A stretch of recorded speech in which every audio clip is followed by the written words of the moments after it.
she called me and asked me to come down and move with her. Now I realize that I was running trying to find my identity. And I say that because I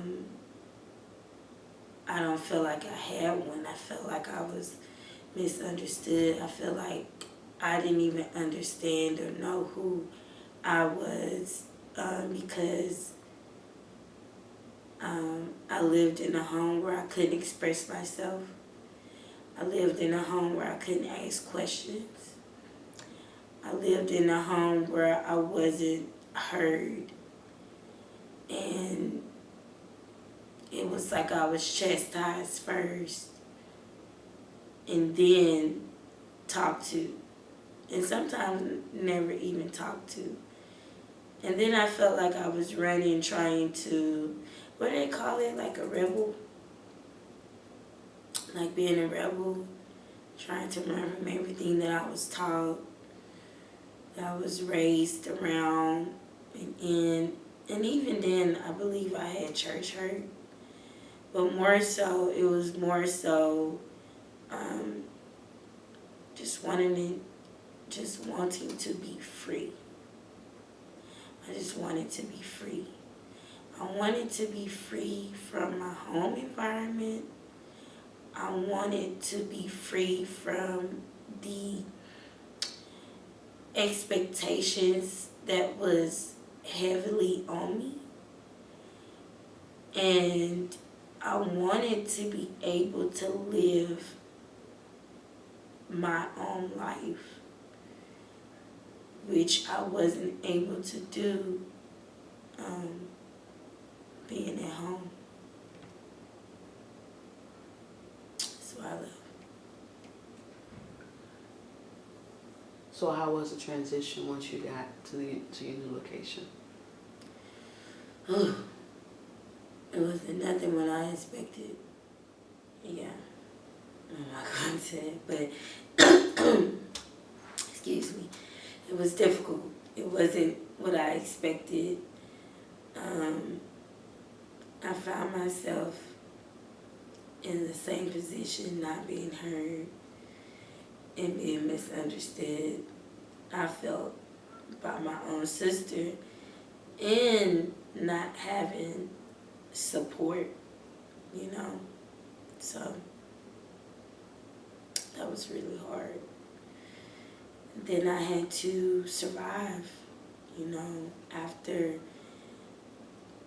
basically being put out by my sister. You know, we're fine now because I understand that hurt people hurt people. And I understand that during that time,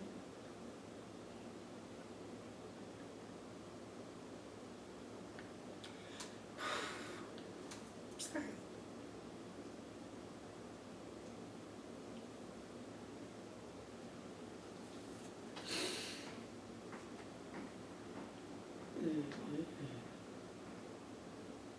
I understand that during that time, my sister was battling her own demons. And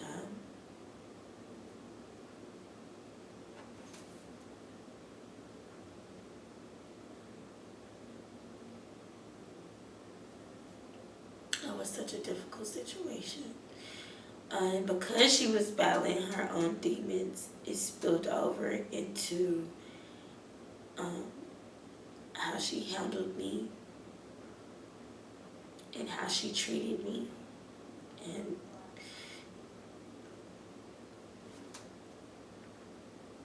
that was the last piece of support that I had, you know. And I was on my own, literally on my own. I had just started working, or I was preparing to work.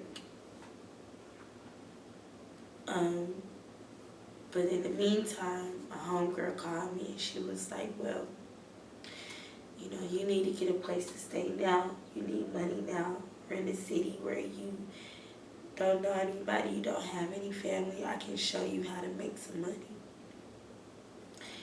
So I'm like, okay.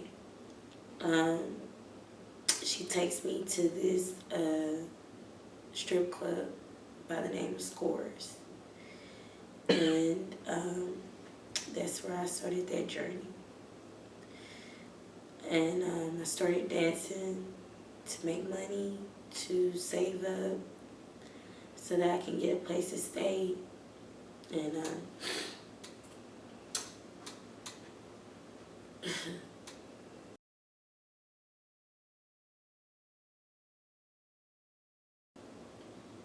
it's crazy. Because during that time, I was basically, my sister kicked me out, you know. And so now I'm really homeless. Then my daughter was not with me at the time. She was visiting her grandmother. And I saw it best for her to be there while I was getting on my feet in this new city. And once I got on my feet, meaning got us a place to stay, to go and get my daughter. But it was difficult leading up to getting that place to stay. I started stripping or exotic dancing at Scores, and then it was Legends, I believe, and then Dreams. And I did that, you know, while working for a technology company at the same time. And then I was able to, you know, get my place. So once I got my place, everything was just kind of smooth sailing after that.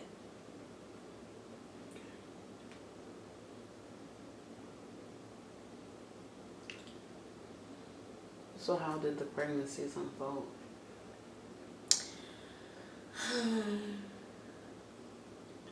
I met my middle kid's dad 2 months after me moving to the new city, and it was just instant. We was together almost every day. I really loved him. And a year later, I ended up getting pregnant with Jadon, my oldest son, after having a miscarriage months prior. And I was happy in that pregnancy. I was happy in that pregnancy. I was happy after that pregnancy. I had a lot of love and support during that time with Jada. I also had a lot of love and support with Cree. And so those two pregnancies were different. They were different. I think with Cree, I wasn't depressed with her. I was sad and hurt because it was the beginning to end of the relationship with me and my middle kid's dad. And so I carried that weight during that pregnancy. But overall, his family, my brother, my sister, my mom, I had a lot of support with those pregnancies. So you guys were able to mend some things up? I don't necessarily say mend. We do a lot of sweeping under the rug. So at that time, that's what it was. The bigger issue was the children. So we didn't really focus on the issues that we needed to fix. So how did it feel being out on your own? really on your own? At first, it was scary, but then, you know, I'm a social butterfly. I adapt to any weather, and so I enjoyed it. I enjoyed being out on my own with no rules, no regulations. I enjoyed it. I felt like I could breathe finally. Or you could spread your wings. Hmm. Yeah. Okay.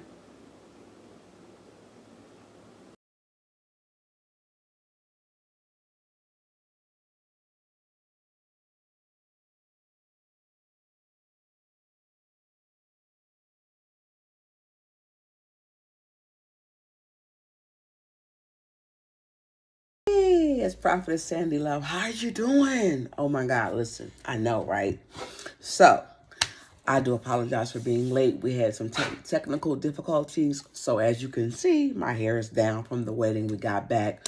We're trying to go ahead and put as much together so we can give you a full episode. So again, I apologize for being late. However, I don't apologize because this is where we come down to what you all have been waiting for. So I'm going to ask you, pay attention to tonight and look for what's to come for next week. I don't want to say a whole lot this week. I kind of came back with a cold, but that's not it. I want you to begin to assess.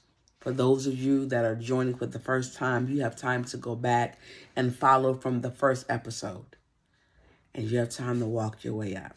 As you can see, this is no makeup, no lashes. This is the queen in her rare form. But ta-da! That didn't have nothing to do with nothing. I'm just being giddy today. But real talk, catch up on the episodes. Take your time because this is where I ask the hard questions that are not easy to answer. It may not be easy for you to hear, but compassion and love and healing is what Give Voice to Pain is all about. With that being said, please go to the link, hit Bring Jason Home, and tune in next week at the very end. There's something you need to hear. That's all I'm going to say. But I hope you enjoy the show tonight. And please watch all of it next week. I would love your feedback. Tell me if you got to get to know the person or did you get to know, let me say it another way. Did you get to know the full person through these docuseries? Or is this the same replica in which social media tried to portray her as? You are the witnesses. You've seen the docuseries. You heard her own mouth, her family, her sisters, etc. So you tell me what you think. All right? With that being said, this is Prophetess Sandy Love. Have a good weekend. God bless.